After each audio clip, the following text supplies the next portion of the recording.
James Bendon has created a fantastic game.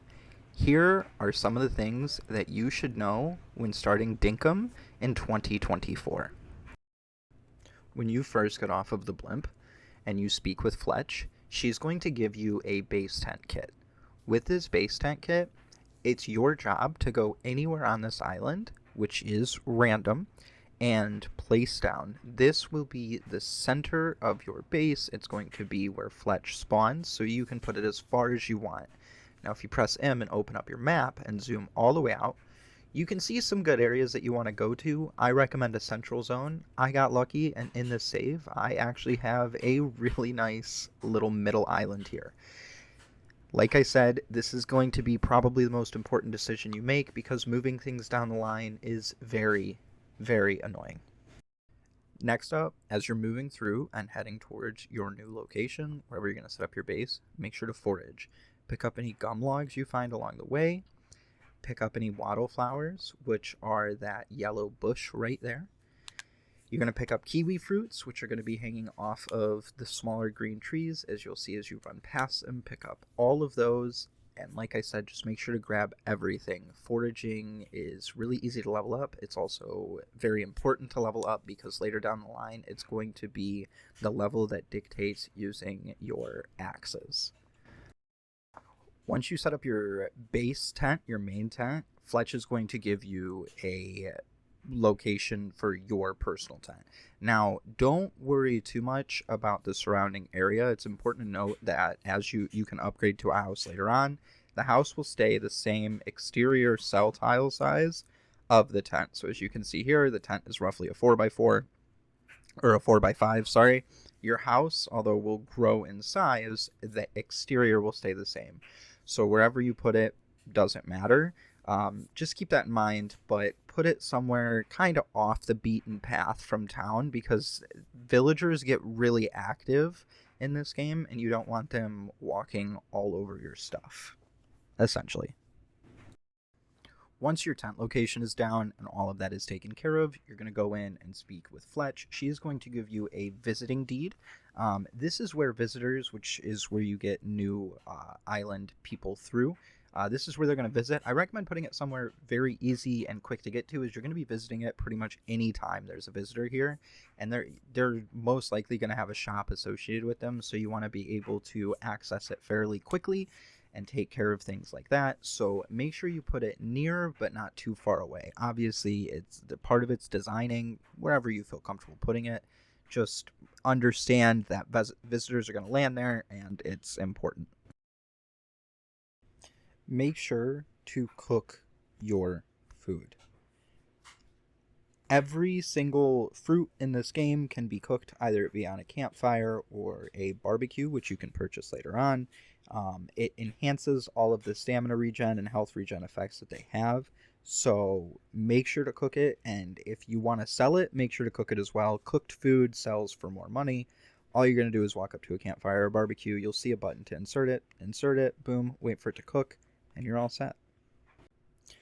Next, whenever you get a visitor, make sure one of the first things you do when you go in and talk to them is do the Let's Chat feature and talk to them. This will gain you heart points, which will earn you points towards their relationship. Now, at the time of recording, there is no way to riz villagers or marry villagers, but whenever you get a visitor, you're going to need to reach a certain heart level with them to make them want to stay. You also have to spend money on their shop. This will unlock their deed, so make sure that you're going up, you're saying, do you need anything, and then you're completing it. And do not accept it.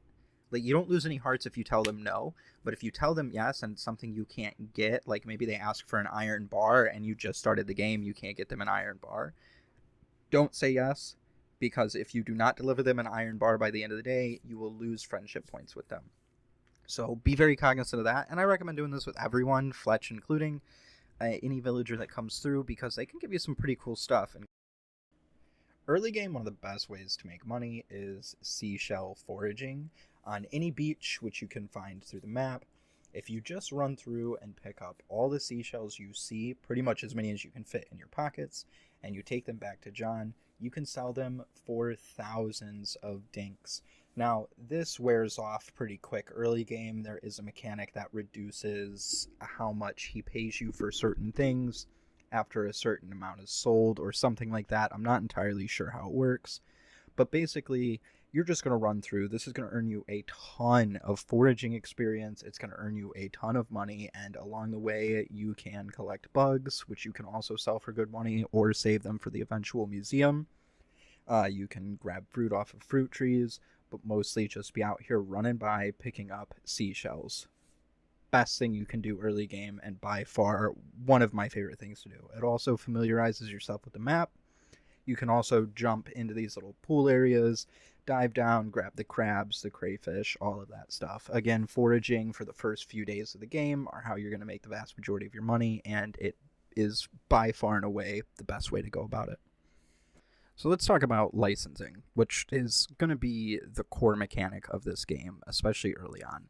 To do anything in the game, whether it be logging, mining, fishing, digging, you're going to need a license to do so. You can purchase these licenses with your points that you obtain by doing dailies and things like that through Fletch. The mining license is going to be your most important core license, as I like to say. There's core license like fishing, excavation, mining, and then there's sub-licenses. This is what I call them. This is not what the game calls them.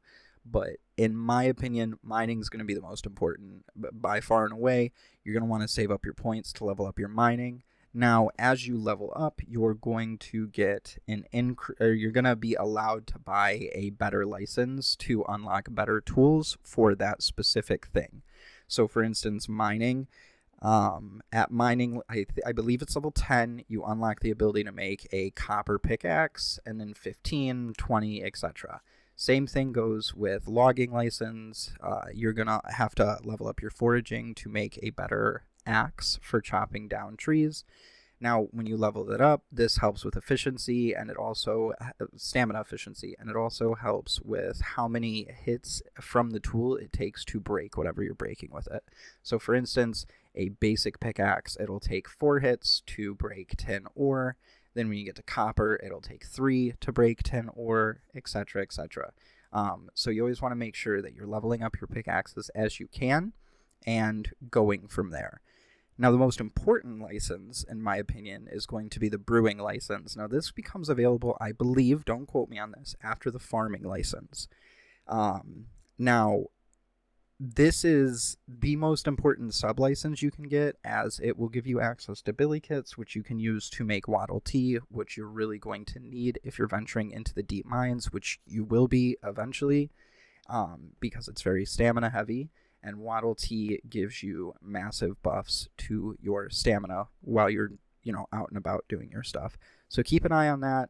Make sure you're looking out for the brewing license and save up those points. Make sure you're getting your mining licenses as soon as possible.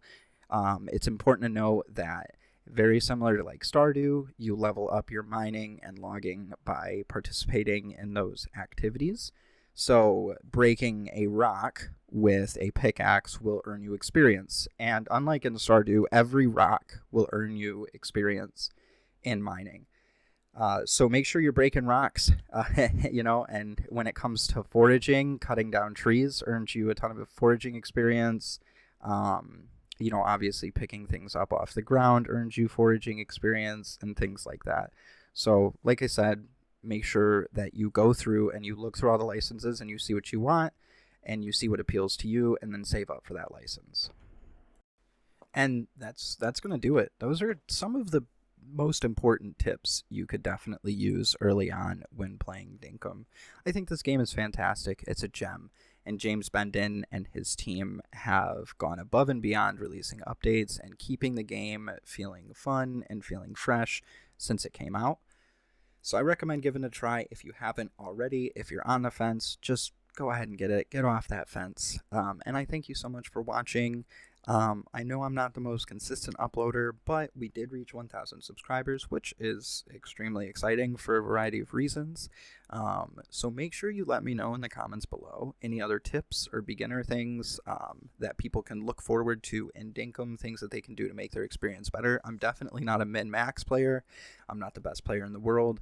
This is just, I make guides from the guise of a very casual and relaxed player, so keep that in mind. Let me know if there's any other survival-esque, open-world, sandbox-style games that you want a guide on or want some information on. Maybe I can review it. Do what it is. Pretty much survival and open-world games are kind of my niche. They're kind of my thing. It's pretty much all I play. So, let me know what you need. In the meantime, thank you guys so much. Make sure to subscribe, do all that stuff that people are always shouting at you to do down below. And thank you so much. I hope you guys have a wonderful day. Mwah.